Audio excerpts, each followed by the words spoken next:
வனாந்திரத்தின் பகுதி ஒண்ணுமே இல்லை. இப்போ அவன் என்ன செய்யறான்?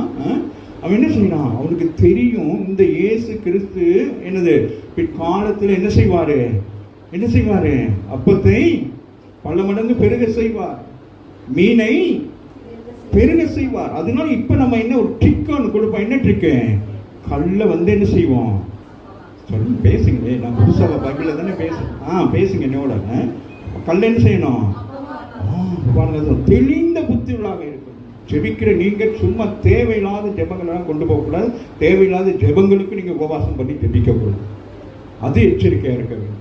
அம்மாவில்லை, யாரோ ஒருத்தர் சொல்றாங்க ஏதோ ஒரு பிரச்சனைக்கு சொல்லிட்டு, அந்த பிரச்சனைக்கு நீங்க உபவாசம் பண்ணி ஜெபிக்கிறதாக இருந்தால் நீங்க தெளிந்த புத்திகளாக இருக்க வேண்டும். அவர் என்ன வியாதி, எதனால இந்த வியாதி வந்து, எதனால இந்த பிரச்சனை அப்படிங்கிற விஷயத்தை நல்லா அறிந்து கொண்டுதான் நீங்க அவங்களுக்காக ஜெபிக்க வேண்டும். அவர்கள் தேவனை விட்டு விலகியோ தேவனுக்கு பிரியமில்லாத ஒரு காரியத்தை செய்தோ அவர்கள் வந்து ஜெபித்து அவர்களுக்கு விடுதலை கிடைக்காததுனால உங்களுக்குள்ள அந்த காரியத்தை சொல்லி நீங்க ஜெபிக்க ஆரம்பிப்பீர்கள். ஆனால் அங்கே பிசாசு அல்ல, தேவனே உங்களுக்கு சோதனையை கொண்டு வருவார். அதனால நம்ம எல்லா விஷயத்தையும் ரொம்ப எப்படி இருக்கணும்? கவனமா என்ஜாய் பண்ணணும். ஆகவே தெளிந்த புத்திகளாக இருங்கள். அடுத்தது என்ன சொல்லுகிறாரு?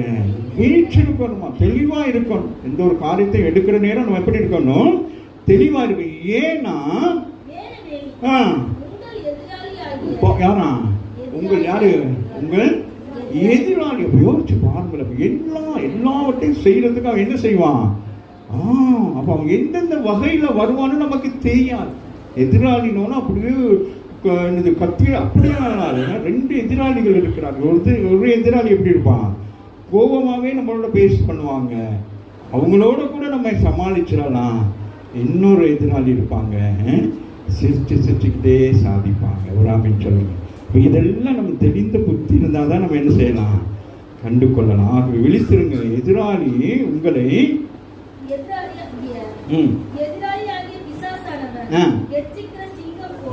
இங்க எப்படி இருக்கிறானா? கெர்ச்சிக்கிற சிங்கத்தை போல. ஆமே, அப்படின்னா என்னது? அவன் பயங்கரமா இருக்கிறான். கர்த்தருடைய பிள்ளைகளுக்கு விரோதமாக செயல்படுவதற்கு அவன் எப்படி இருக்கிறான்? ஒரு சிங்கத்தை போல. அப்ப சிங்கம் எப்படிப்பட்ட சிங்கம்? பசியா இருக்கிற சிங்கம்.